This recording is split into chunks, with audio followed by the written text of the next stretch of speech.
ఓం శ్రీ మాత్రే నమః. ఛానల్లోకి స్వాగతం అండి.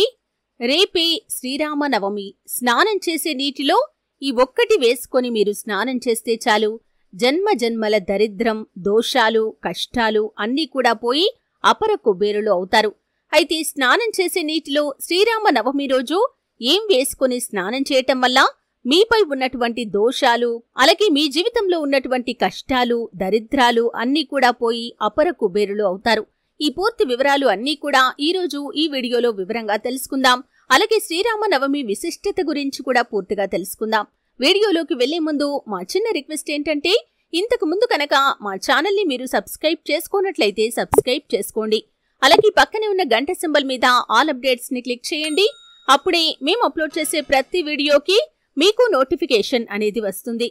త్రేతాయుగంలో వసంత ఋతువు చైత్రశుద్ధ నవమి గురువారం నాడు పునర్వసు నక్షత్రం కర్కాటక లగ్నంలో శ్రీరాముడు జన్మించాడని పురాణాలు చెబుతున్నాయి. శ్రీరాముడు అభిజిత్ ముహూర్తంలో అంటే మధ్యాహ్నం 12 గంటల సమయంలో జన్మించాడు. 14 ఏళ్ల అరణ్యవాసం తర్వాత అయోధ్య చేరుకున్న రాముడికి పట్టాభిషేకం, శ్రీ సీతారాముల కళ్యాణం చైత్రశుద్ధ నవమి రోజునే జరిగిందని పురాణాలు కూడా చెబుతున్నాయి. కోసల దేశానికి రాజైన దశరథుడికి కౌసల్య, సుమిత్ర, కైకేయి అనే 3 భార్యలు. వారికి సంతాన భాగ్యం లేకపోవటంతో వశిష్ఠ మహర్షి సలహాతో పుత్రకామేష్టి యాగాన్ని నిర్వహించిన దశరథుడికి అగ్నిదేవుడు ప్రసన్నమై పాయస పాత్రను అందజేస్తాడు. దశరథుడు తన 3 భార్యలకు ఈ పాయసాన్ని ఇచ్చిన కొద్ది కాలానికే వారు గర్భాన్ని దాలుస్తారు. చైత్రమాసం 9వ రోజైన నవమి నాడు మధ్యాహ్నం కౌసల్యకు రాముడు జన్మించాడు. ఆ తర్వాత భరతుడు కైకేయికి, లక్ష్మణ శత్రుఘ్నులు సుమిత్రకు జన్మించారు. ధర్మ సంస్థాపనార్థం అవతరించిన శ్రీ మహావిష్ణువు దశావతారాల్లో 7వది రామావతారం. లంకాధిపతి రావణ సంహారం కోసం సాధారణ మానవ రూపంలో శ్రీహరి అవతరించాడు. ఇటీవల జరిపిన శాస్త్ర పరిశోధనల ప్రకారం శ్రీరాముడు క్రీస్తు పూర్వం 5114 జనవరి 10న జన్మించి ఉంటారని భావిస్తున్నారు. రామరాజ్యంలో ప్రజలంతా సిరి సంపదలతో సుఖ సంతోషాలతో ఉన్నారు అనేది హిందువుల యొక్క నమ్మకం. సాధారణంగా ఈ పండగ మార్చి లేదా ఏప్రిల్ నెలల్లో వస్తుంది. శ్రీరాముడు జన్మించింది మధ్యాహ్నం కాబట్టి ఆ సమయంలోనే ప్రత్యేక ప్రార్థనలు నిర్వహిస్తారు. ముఖ్యంగా ఉత్తర భారతదేశంలో భక్తులను విశేషంగా ఆకర్షించేది శోభాయాత్ర. శ్రీరామనవమి వేసవి కాలం ప్రారంభంలో వస్తుంది.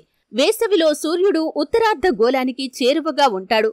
రాముణ్ణి సూర్యవంశానికి ఆరాధ్యుడిగా పేర్కొంటారు. ఈ వంశానికి చెందిన ప్రముఖులలో దిలీపుడు, రఘు. వీరిలో రఘు ఇచ్చిన మాటకు కట్టుబడ్డ వ్యక్తిగా ప్రసిద్ధిగాంచాడు. శ్రీరాముడు కూడా ఆయన అడుగుజాడల్లోనే నడిచి తండ్రి మాట కోసం 14 ఏళ్లు వనవాసం చేశాడు. మాట కోసం నిలబడ్డాడు కాబట్టి రాముణ్ణి రఘురాముడు, రఘునాథుడు, రఘుపతి, రాఘవేంద్రుడు మొదలైన పేర్లతో పిలుస్తారు.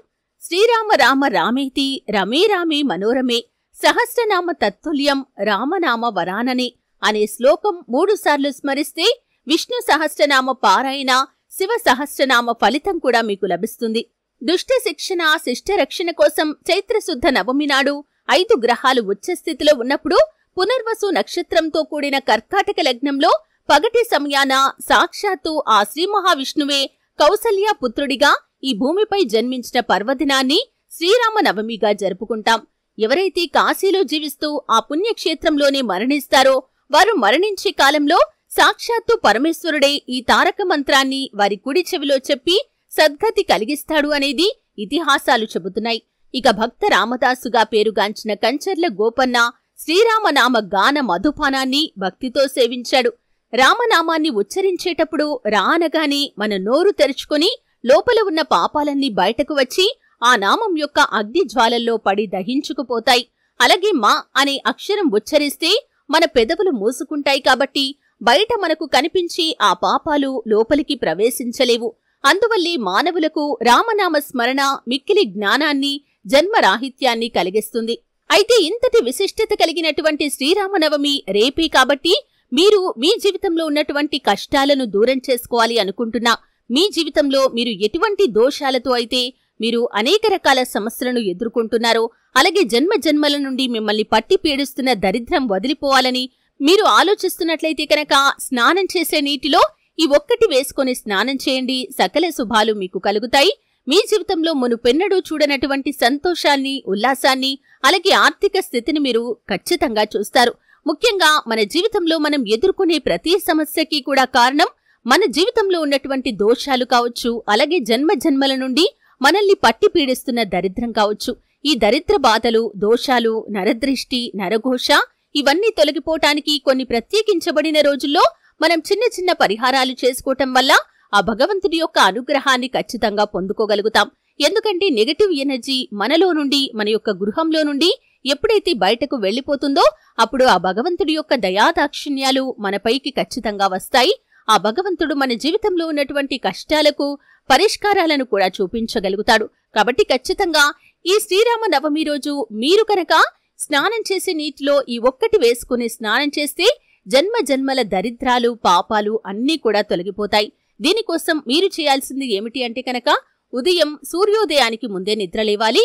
అలాగే నిద్ర లేచిన తర్వాత ఇల్లంతా కూడా శుభ్రం చేసుకొని మీరు తలంటు స్నానం చేసుకోవాలి.